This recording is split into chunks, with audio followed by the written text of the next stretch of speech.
எல்லாருக்கும் வணக்கம். பெண் மனசு பேசுகிறது சேனலுக்கு உங்களை அன்புடன் வரவேற்கிறேன்.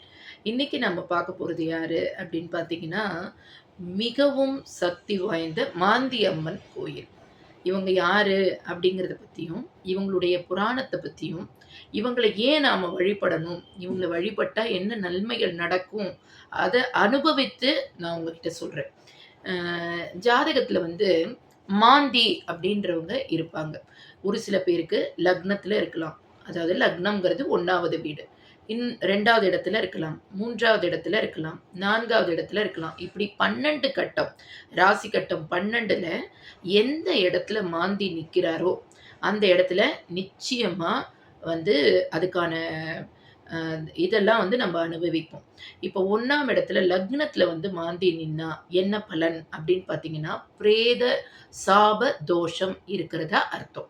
ஸோ அப்ப 2வது இடத்துல இருக்கிறச்சே என்ன அப்படின்னு பார்த்தீங்கன்னா, வந்து ஒவ்வொரு கட்டங்களுக்கும் அந்த மாந்தி நிக்கிறது. மாந்தி இருக்கிற இடம் வந்து கண்டிப்பா ஒரு ஒரு தோஷங்கள அது வந்து நம்ம வாழ்க்கையில கொண்டு வரும். அத பத்தி நான் ஒரு டீட்டெயில் வீடியோ போடுறேன். ஏன்னா, மாந்தியம்மன் கதைய வந்து நம்ம நெறையா சொல்லணும். அந்த மாரி இருக்கிறச்சே, அந்த மாந்தியம்மனுடைய அந்த மாந்திய வந்து நம்ம மாந்திங்கிறவர் யாரு அப்படின்னு பார்த்தீங்கன்னா, அவருக்கு இன்னொரு பேரு குளிகன். அவர் வந்து யாருன்னா, சனியினுடைய பையன். சனி பகவானுடைய பையன். சனி பகவானுடைய பையனா இருக்கிறதுனால இவர் வந்து ஒரு ஒரு இடத்துலயும் ஒரு ஒரு பிரச்சனைகள அதாவது லக்னம் நிக்கிற இடத்துலேருந்து ஒரு ஒரு பிரச்சனைகள தருவார். சரி, அப்ப அந்த பிரச்சனைகள்லேருந்து நான் ஒரு மனுஷன் விடுபடணும் அப்டின்னா, இந்த அம்மனை, மாந்தி அம்மனை மாங்காட்டுல இவங்க இருக்காங்க. வல்லீஸ்வரன் கோயில் பக்கத்திலேயும், காமாட்சி அம்மன் கோயில் பக்கத்திலேயும் இவர்கள் இருக்கிறார்கள். இவர்கள் வந்து கிராம தேவதையாக அந்த இடத்துல உட்கார்ந்திருக்கிறாங்க. எல்லை காக்கிற தெய்வம். ஒரு 700 வருஷத்து கோயில் அது. அந்த அந்த கோயிலுக்குள்ள நீங்க போனீங்கனாலே, எப்பேர்ப்பட்டவங்களுக்கும் உடம்பு வந்து சிலுத்து போயிடும். அப்படி ஒரு பவர்ஃபுல்லான எங்க அம்மாங்கிறதுக்காக நான் சொல்லல. அவங்க வந்து அவ்வளோ ஒரு பவர்ஃபுல்லான ஒரு எ ஒரு ஒரு ஒரு இடமா அந்த இடம் இருக்கு. இது வந்து இந்த அம்மன் வந்து என்னென்னலாம் செய்வாங்க அப்படிங்கிறத நான் சொல்றேன். இவங்க ஏன் அந்த இடத்துல வந்து உட்கார்ந்தாங்க அப்படின்ற அந்த புராணத்தையும் நான் சொல்றேன். அதாவது ஒரு அசுரன் இருந்தான். மாய அசுரன் அப்படின்னு அவன் பேரு. அவன் வந்து என்ன செய்றான்னா, அந்த மாங்காட்டுல இருக்கிற ஜனங்கள பயங்கரமா துன்புறுத்திட்டு இருந்தான்.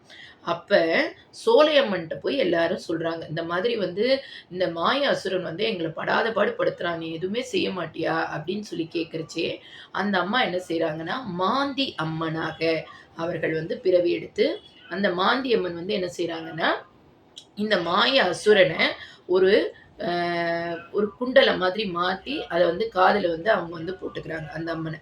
அந்த மாய அசுரன. அவங்கள வதம் பண்ணி அந்த மக்களுக்கு ஒரு நன்மைய பயக்கிறாங்க அப்படிங்கிறது தான் புராண கத. இந்த மாந்தி அம்மனுக்கு என்ன பவர் அப்படின்னு பார்த்தீங்கன்னா, இவங்க விஷ்ணுவினுடைய அம்சம். சிவனுடைய ரூபம். ஸோ, அதனால இவங்க வந்து நெற்றிக்கண். இவங்களுக்கு வந்து 3வது கண் வந்து இருக்கு. இந்த நெற்றிக்கண்ண வந்து நீங்க பார்த்தீங்கனாலே, உங்களுக்கு எப்பேர்ப்பட்ட பில்லி சூனிய கட்டுகளா இருந்தாலும், கண்டிப்பா அது விடுபடும். இந்த மாந்தியம்மன் கோயில்ல போய் நீங்க உங்களுடைய கால வச்சுட்டு 9 சுத்து அந்த மாந்தியம்மனுக்கு நீங்க சுத்திட்டு, அந்த சூலத்துல வந்து நீங்க நெனச்சுக்கிட்டு ஒரு எலுமிச்சம்பழம் எந்த காரியம் நடக்கணுமோ, அந்த காரியத்த நெனச்சிட்டு நீங்க அந்த எலுமிச்சம்பழத்த சூலத்துல குத்திட்டு வந்தீங்கன்னா, நிச்சயமா நீங்க வீட்டுக்கு போறதுக்குள்ளேயே எங்க அம்மா உங்களுக்கு ஒரு நல்ல செய்திய கண்டிப்பா குடுப்பாங்க. ஏன்னா, அவ்வளவு ஒரு சக்தி வாய்ந்த தெய்வம் மாந்தியம்மன். இந்த மாந்தியம்மனுக்கு வந்து என்ன இன்னொன்னு அப்படின்னு பார்த்தீங்கன்னா, யாருக்கெல்லாம் குழந்தை இல்லையோ, அவங்கெல்லாம் அந்த அம்மாட்ட வந்து வேண்டின உடனேயே அவங்களுக்கு அந்த குழந்தை பாக்கியம் வந்து நிச்சயமா கிடைக்கும்.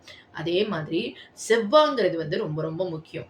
செவ்வா கிரகத்த ஆக்டிவேட் பண்ற ஒரு ஸ்தலம் தான் இந்த மாந்தி அம்மனுடைய கோயில். இது வந்து மாங்காட்டுல நீங்க வந்து நெறைய பேருக்கு தெரியாது. நம்ம வல்லீஸ்வரர பார்த்திருப்போம். காமாட்சி அம்மன வந்து பார்த்திருப்பாங்க. ஆனா மாங்காடு மாந்தி அம்மன பத்தி நெறைய பேருக்கு தெரியாது. அதனால தான் நான் வந்து சொல்றேன்.